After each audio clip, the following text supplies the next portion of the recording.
Bismillahirrahmanirrahim. Qala al-musannif rahimahullahu ta'ala wa nafa'ana bihi wa bi'ulumihi fid dharain amin ya rabbal alamin.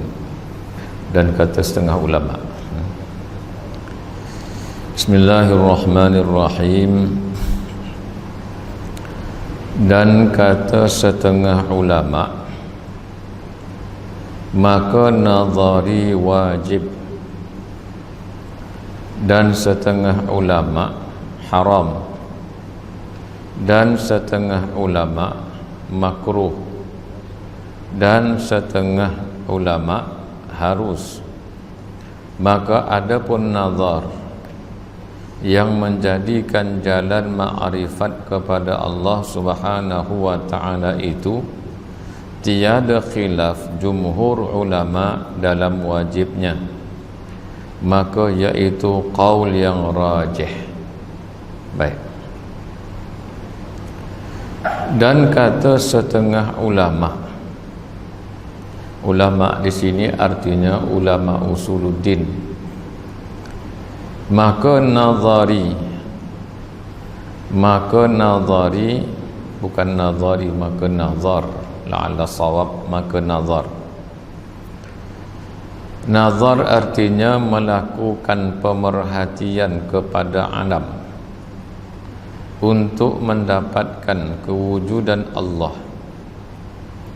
itu dipanggil nazar.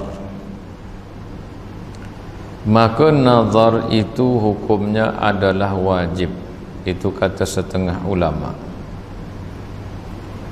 Artinya mendapatkan satu-satu keputusan dengan jalan nazar, yaitu melakukan pemerhatian, kata sebahagian ulama, itu hukumnya wajib. Dan setengah ulama, yakni ada ulama usul, menghukumkan nazar itu haram, tak boleh nazar. Dan setengah ulama menghukumkan makruh, dan setengah ulama menghukumkan hukumnya sekadar harus sahaja untuk nazar. Itu secara umum.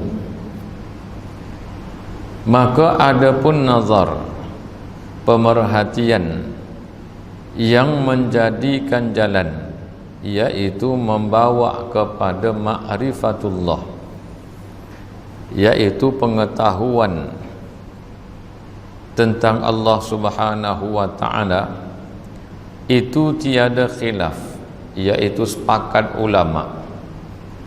Jumhur ulama artinya majoriti ulama bersepakat dalam wajibnya, yaitu wajibnya nazar yang membawa kepada ma'rifatullah. Maka yaitu perkataan ulama yang jumhur ini adalah qaul yang rajih, merupakan pendapat yang kuatnya. Baik.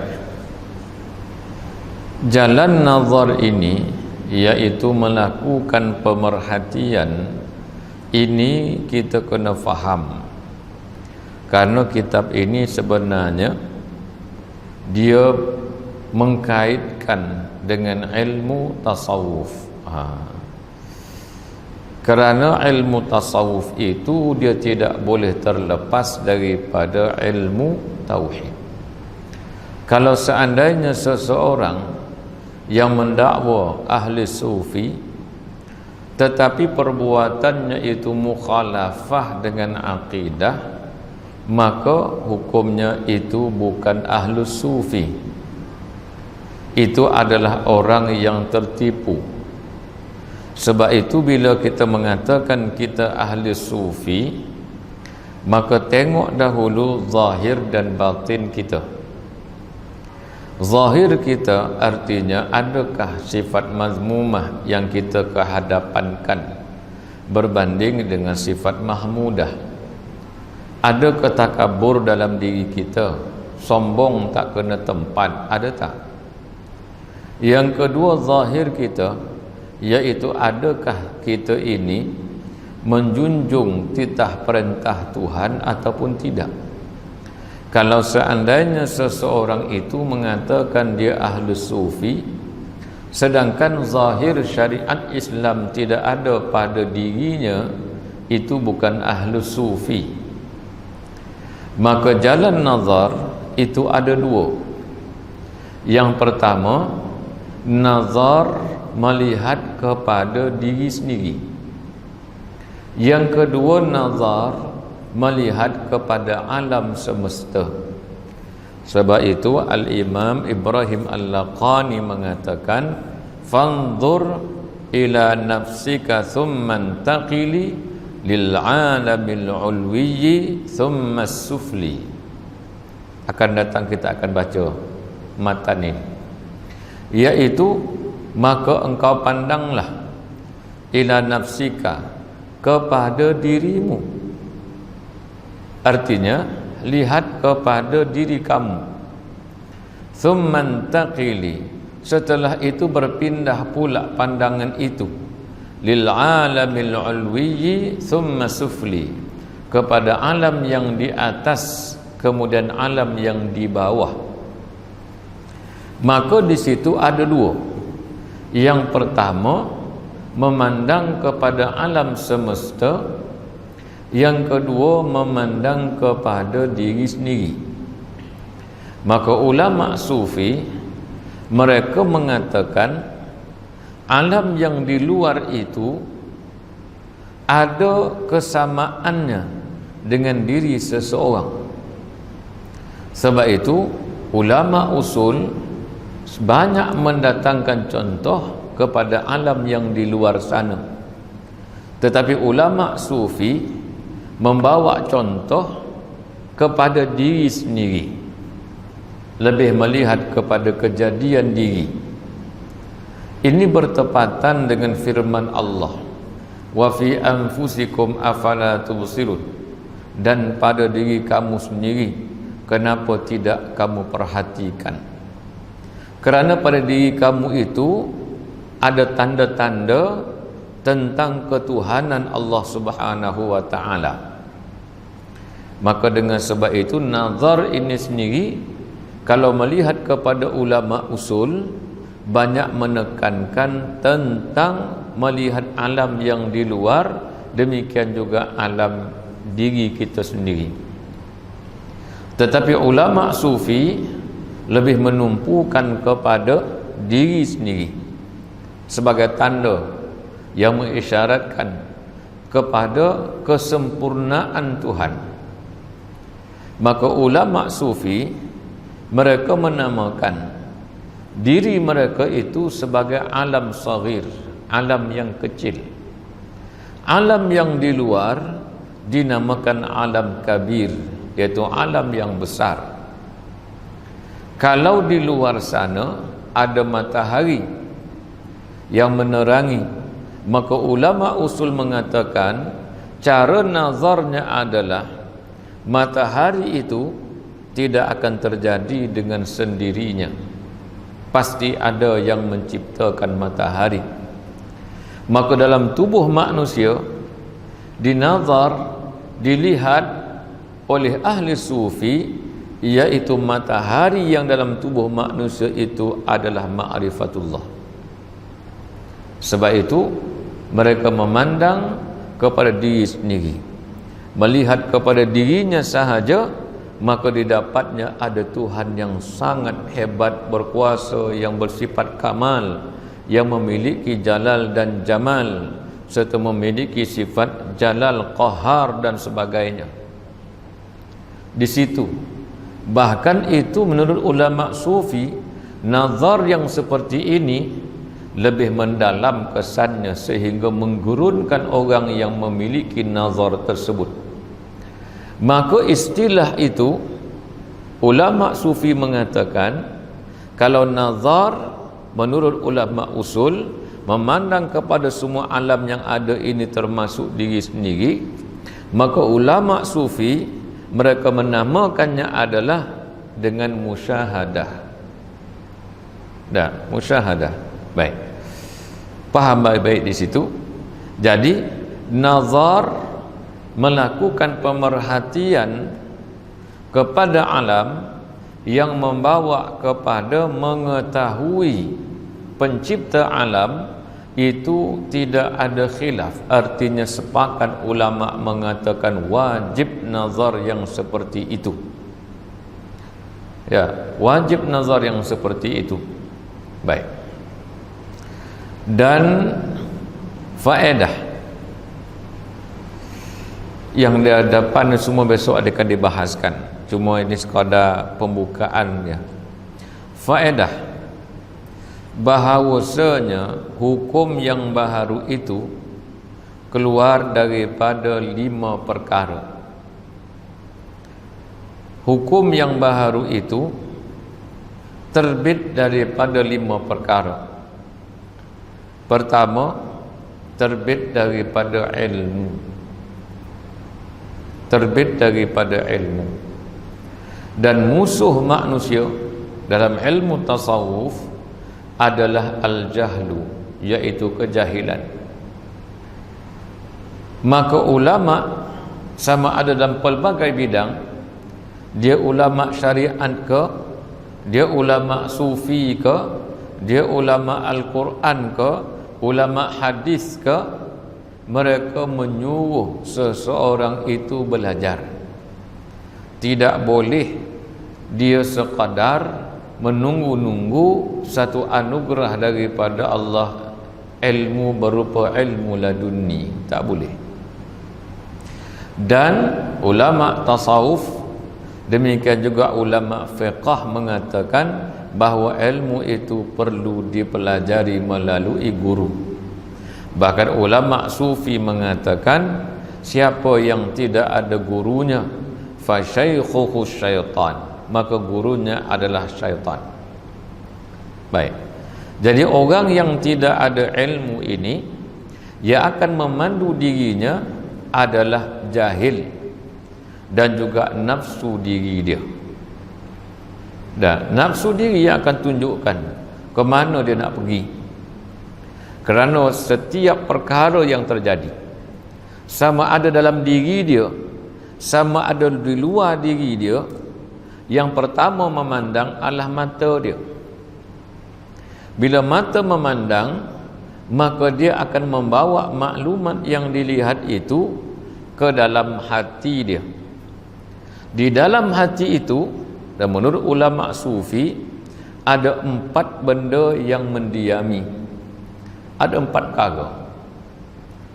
Pertama, roh di situ. Kemudian adanya nafsu. Kemudian adanya akal. Kemudian adanya hati. 4 perkara. Maka apabila ilmunya tidak ada, maka maklumat yang diterima itu dia passing kepada nafsu dia. Maka nafsu yang akan membuat petunjuk dan juga membuat keputusan. Seandainya dia jahil, maka nafsunya itu akan mengarah kepada sesuatu yang menguntungkan nafsu dia. Atau nafsunya nafsu ammarah, maka nafsu ammarah inilah yang akan menunjukkan jalan yang salah kepada orang yang memilikinya. Baik. Yang boleh membantu nafsu tersebut supaya jangan terlajak, iaitu akal manusia. Kalau akal juga sudah rosak, nafsunya rosak, maka yang datang tersebut akan diambil oleh nafsu dan akan difikirkan dengan cara tidak betul oleh akal, maka ruh akan bertindak sesuai dengan kehendak nafsu dia. Maka yang akan keluar daripada perbuatannya adalah sesuatu yang dilarang oleh Allah. Dah, buat kerja maksiat kerja dia. Kenapa buat kerja maksiat? Yang tadi, karena ketiadaan ilmu. Apa yang dia lihat dengan mata kepala dia, dia hantar ke dalam hati dia. Hati tersebut ada 4 penunggu. Sama ada ruh, sama ada nafsu, sama ada akal, sama ada hati dia. Maka hati, bila nafsu sukakan perkara tersebut, hati turut berasa gembira. Akal tak boleh nak lawan kehendak nafsu, karena akal juga jahil. Akhirnya roh ini akan terpengaruh, maka keluarlah perbuatan-perbuatan dilarang oleh Allah. Itu punca maksiat. Baik. Jadi ulama sufi mengatakan, yaitu segala keputusan yang bentuk baharu itu keluar daripada ilmu seseorang. Baik. Karena dia musuh tadi, musuh manusia, kejahilan, musuh manusia. Baik. Kalau seandainya ada ilmu, sesuatu yang diperoleh dengan matanya dibawa masuk ke dalam, maka nafsu itu akan mengambil ataupun ruh yang akan mengambil, dan akal akan memutuskan berdasarkan kepada ilmunya ini adalah perkara yang salah, maka takkan diterima apa terbit daripada perbuatan dia, taat dia kepada Allah. Sebab itulah ulama sufi, ulama apa sahaja, mereka menyuruh orang supaya memperoleh ilmu dahulu agar dirinya terjaga di bawah syariat Allah Subhanahu wa taala. Sebab itu kita bila tidak ada ilmu bagaimana? Menghukumkan sesuatu yang pada pandangan akal kita itu bagus, walaupun syariat mengatakan itu adalah tidak bagus. Sebab itu keputusan dalam hidup kita ini bukan berpandukan kepada nafsu, tetapi kepada apa kata syarak. Sekalipun kita punya akal nafsu kita mengatakan ini bagus nih, tapi apa kata syarak? Kalau syarak kata tak bagus, dia tetap tidak bagus. Ya, baik. Dulu contoh yang kita buat pertandingan karaoke untuk mengutip dana pembangunan pondok Darut Tauhid, contoh. Ya, dia buat dana, tapi syarat tidak boleh berduet dengan isteri sendiri, kena berduet dengan isteri orang lain, atau isteri orang lain duet dengan suami orang lain. Dia kata supaya meriah. Meriah ni apa dia? Pemikiran manusia yang berasaskan kepada kejahilan. Walaupun nampak bagus, kutipan dia besar, tetapi apa kata syarak? Haram, tu haram.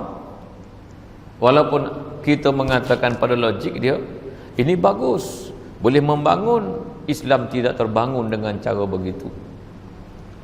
Dengan cara asas yang kotor, tak ada. Walaupun masjid, masjid yang diasaskan dengan taqwa ahaqqu an taquma fih, kata Allah Ta'ala. Kalau masjid itu sendiri pun dibina atas taqwa, maka itulah tempat yang patut didirikan. Sebaliknya, kalau bukan atas dasar taqwa kepada Allah, tidak boleh, tidak layak didirikan tempat situ untuk ibadat dan sebagainya. Demikian masalah kehidupan kita mesti dengan syarak. Maka dengan sebab itu ulama mana-mana bidang pun mereka akan mengatakan ilmu itu penting. Ulama sufi mengatakan musuh manusia adalah kejahilan diri dia. Bila jahil, naiklah ke amarah, ke lawamah dan sebagainya. Baik. Itu yang pertama, ilmu. Kedua, i'tiqad. Kedua, i'tiqad itu dikatakan hukum yang bangsa baharu. I'tiqad apa dia? Keyakinan diri seseorang. Ketiga, zan, iaitu keyakinannya yang tidak 100% tetapi tidak sampai ke bawah 50%. Itu dia akan buat keluar hukum. Bila dia menyangkakan, kuat sangkaan yang mengatakan hujan nak turun, apa dia nak buat? Dia tak keluar daripada rumah. Kenapa tak keluar daripada rumah? Kenapa angkat kain baju yang kita jemuran, dijemur tu? Kenapa? Karena kita kuat sangkaan kita hujan nak turun. Apa tandanya? Dia melihat awan-awan hitam. Maka sangkaan yang kuat ini akan menghasilkan satu keputusan yang baru. Itu dikatakan zan. Atau syak, iaitu ragu-ragu. Kelima, waham, kesamaran yang lebih kurang daripada 50, bawah daripada 50, akan mengeluarkan satu keputusan berkenaan dengan kesamaran seseorang tersebut. Baik, 5 perkara ini. Maka arti ilmu itu apa dia? Iaitu mengetahui barang sesuatu dengan pengenal yang yakin dan tulus. Maknanya dia yakin sungguh, memang yakin sungguh. Isbat mensabitkan sesuatu keadaannya, keadaan sesuatu itu, atau nafi, atau menafikan sesuatu. Itu ilmu. Contoh apa dia? Yang tadi, kutipan derma dengan cara maksiat tersebut, apa hukum dia? Itu adalah haram atau tidak halal. Haram sabit, tidak halal itu menafikan kehalalan. Jadi katakan sama ada isbat ataupun nafi, itu berdasarkan kepada ilmu. Baik. Dan erti i'tiqad itu ialah pengenal, yakni makrifat yang yakin dengan dalil yang yakin, dengan dalil yang meyakinkan. Itu dikatakan sebagai i'tiqad, yakni pegangan. Maka iaitu dua bahagi. Ada dua. Keyakinan seseorang itu ada dua. Pertama, i'tiqad, yakni keyakinan yang muwafaqah, yakni yang bertepatan dalam hakikatnya pekerjaan, yaitu nafsul amri nama dia. Nafsul amri artinya hakikat sesuatu itu betul dengan pengetahuan seseorang. Seperti dia meyakini bahawa Allah Subhanahu wa taala itu esa. Betul atau tidak? Ya, betul. Itu dikatakan yaitu i'tiqad yang bertepatan dengan hakikat pekerjaan atau nafsul amri. Seperti tutup ini dikatakan warna biru. Dia meyakini ini biru dan sememangnya ini biru. Itu bahagian yang pertama. Maknanya keyakinannya itu adalah tepat dengan sesuatu atau hakikat sesuatu tersebut. Baik. Maka iaitu, yakni i'tiqad yang berbetulan dengan hakikat pekerjaan tersebut, yaitu i'tiqad yang sahih, i'tiqad yang betul, i'tiqad yang tepat. Seperti contohnya mana dikatakan keyakinan seseorang yang bertepatan dengan hakikat yang sebenar, yaitu seperti i'tiqad ahli sunnah wal jamaah radhiyallahu ta'ala anhum. Siapa ahli sunnah? Maka idza utliqa ahli sunnati wal jamaah adalah al-asy'ariyah wal maturidiyah. Bila dikatakan ahli sunnah wal jamaah, maka yang dimaksudkan di situ adalah al-asy'ariyah dan juga al-maturidiyah. Sifat 20. Baik. Habis yang lain tu saya pun tak tahu siapa dia. Ya. Tetapi ahli sunnah ini atas jalan asy'ariyah dan maturidiyah. Dan ini telah lama diakui oleh para alim ulama. Dan itulah fahaman yang dibawa oleh ulama-ulama kita. Baik. Yang lain daripada itu dia punya pasal. Syiah ke dia, apa ke dia, itu bukan fahaman kita. Bahkan menurut fatwa yang diputuskan oleh Hadis Tangkasa Fatwa Negeri Sembilan, ahli sunnah itu merujuk kepada asy'ariyah dan maturidiyah. Baik. Serta ta'rifan yang lain, mazhabnya adalah mazhab yang salah satu daripada mazhab yang 4. Kemudian pula tasawufnya atas jalan Junaid al-Baghdadi dan juga al-Imam al-Ghazali. Itu dikatakan ahli sunnah. Baik. Kalau begitu, keyakinannya di atas jalan ini maka dikatakan sebagai i'tiqad yang berbetulan dengan hakikat yang sebenar atau hakikat pekerjaan tadi. Dan i'tiqad yang tiada muwafaqah dalam hakikat pekerjaan, yaitu i'tiqad yang tiada muwafaqah, yang tidak bertepatan dalam hakikat pekerjaan, yaitu nafsul amri, hakikat sesuatu itu, maka yaitu i'tiqad orang falasifah, itu i'tiqad para falsafah. Dah. Itu dikatakan walaupun dia yakin tetapi keyakinan itu tidak bertepatan dengan yang sebenar. Contohnya apa dia? Seperti ahli falsafah mengatakan alam ini qadim. Alam ini qadim. Bagaimana dikatakan alam ini qadim? Alam ini tidak ada pencipta. Alam ini sudah ada sebelum kita ada. Maka alam ini dikatakan qadim. Namun ulama ahli sunnah wal jamaah mereka membahaskan qadim itu banyak bahagian dia. Ada yang dipanggil qadim zamani, nama dia qadim zamani. Ada namanya qadim idhafi. Apa beza qadim zamani dengan qadim idhafi? Qadim zamani artinya dia lebih lama daripada tempoh 1 tahun. Kalau sesuatu yang dah menjangkau tahun yang kedua, dalam bahasa dipanggil qadim, tetapi qadim yang zamani. Kalau begitu alam ini qadim, qadim menurut bahasa sahaja, bukan menurut istilah qadim sebagaimana qadim Allah Ta'ala. Karena qadim menurut bahasa ni iaitu siapa yang sudah 1 tahun, maka dikatakan qadim. Sehingga ulama fiqh membuat satu hukum, kalau seandainya tuan kepada hamba mengatakan siapa yang telah qadim di kalangan hamba-Ku ini, maka aku bebaskan, maka mereka yang lebih setahun itu terbebas dengan sendirinya. Karena qadim itu digunakan kepada sesuatu yang sudah menjangkau 1 tahun, lebih 1 tahun, dikatakan qadim zamani. Kalau begitu alam ini dah berapa tahun? Umur kita pun dah banyak, pasti lebih setahun. Takkan kata alam ni setahun, dah mungkin dah sampai 100 tahun.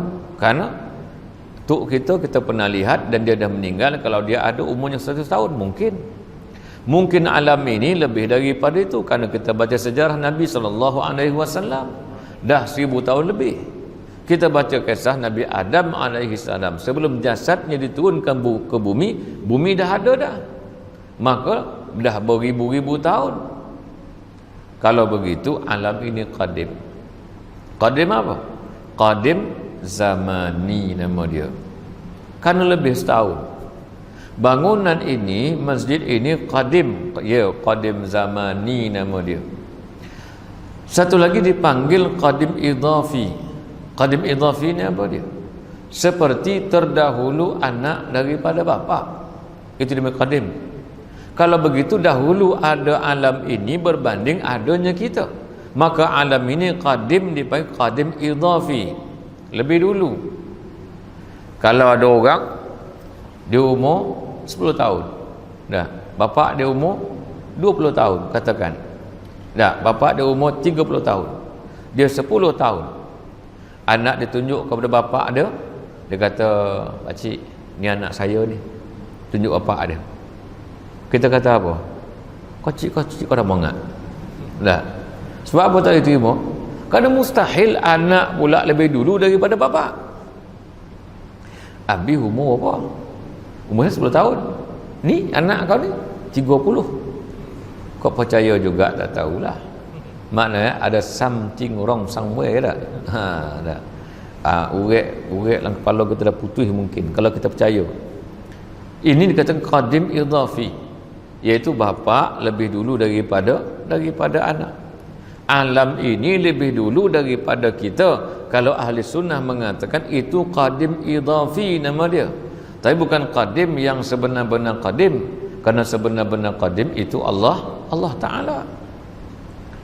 Ada di kalangan ulama sufi yang dikatakan fahaman falasif, dia kata falasifah. Apa dia? Ulama yang mengatakan alam ini qadim. Ada ke tidak? Ada. Tapi apa maksud mereka? Maksud mereka adalah alam ini segala maklumatnya sebelum dijadikan qadim di dalam ilmu Allah. Bila mulanya? Iaitu apabila alam ini dijadikan, barulah dia ada. Sebelum daripada itu segala-galanya di dalam ilmu Allah. Maka ulama sufi mengatakan bahawa alam ini qadim, maklumatnya di dalam ilmu Allah. Tetapi apabila diciptakan oleh Allah secara nyata, ada buminya, ada dia punya tumbuh-tumbuhannya, maka bermulalah permulaan bagi alam tersebut. Jadi ulama sufi juga mengatakan demikian, tetapi maksud yang lain. Falasifah mengatakan demikian, maksudnya adalah alam ini seperti mana Tuhan yang tidak berpermulaan, maka itu kufur. Baik, sebab itu dikatakan kalau i'tiqad yang seperti itu i'tiqad yang tidak betul dan tidak tepat dengan hakikat yang sebenar. Bahkan itu adalah fahaman daripada fahaman falasifah. Baik. Dan Mu'tazilah daripada mengqadimkan alam, iaitu mengatakan alam ini qadim. Sesat dia. Sesat mereka itu, dia kata sesat mereka itu yang mengatakan alam ini qadim. Walhal kalau adalah dalam ahli sunnah mengatakan qadim, seperti kita bincangkan tadi, qadim zamani atau qadim idhafi. Ahli sufi mengatakan qadim di dalam ilmu Allah sebelum zahir. Bagi falasifah mengatakan alam ini tidak ada permulaan bagi wujudnya, yang ini kufur, karena meletakkan dia setaraf dengan sifat qidam bagi Allah Subhanahu wa taala. Tapi ahli sunnah tidak, ulama sufi tidak. Baik. Dan jikalau ada i'tiqad seseorang itu keluar daripada zan, yang kita katakan tadi, kuat sangkaan tapi tak 100%. Dia kata Allah tu ada ke tak ada? Saya rasa ada, saya rasa tak jadi. Mesti kata saya yakin ada, baru boleh. Atau syak, Allah ada ke tak ada? Tak tahu sangatlah saya. 50-50 lah, tak yakin. Atau waham, entah ada atau tidak, kan? Bawah 50. Maka iman seseorang itu tiada sah, kufur, kafir juga,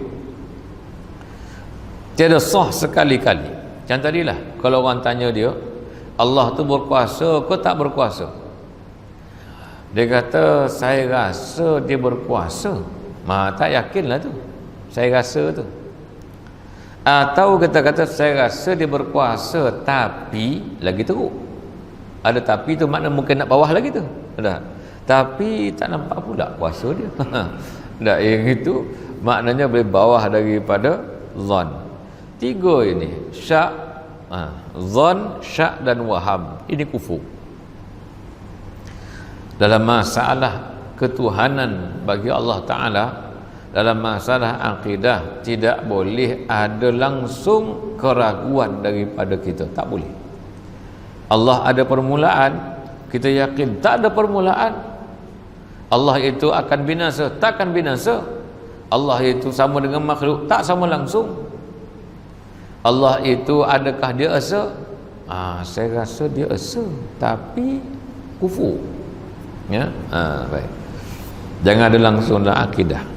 Kemudian kata Syekh Ibrahim Al-Laqani lagi, wajzim bi anna awalan mimma yajib ma'rifatun wa fihi khulfun muntasib.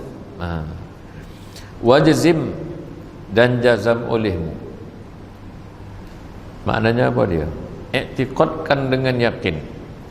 Bi anna awalan, dengan bahawasanya awalan pertama-tama, mimma yajib, daripada perkara yang wajib.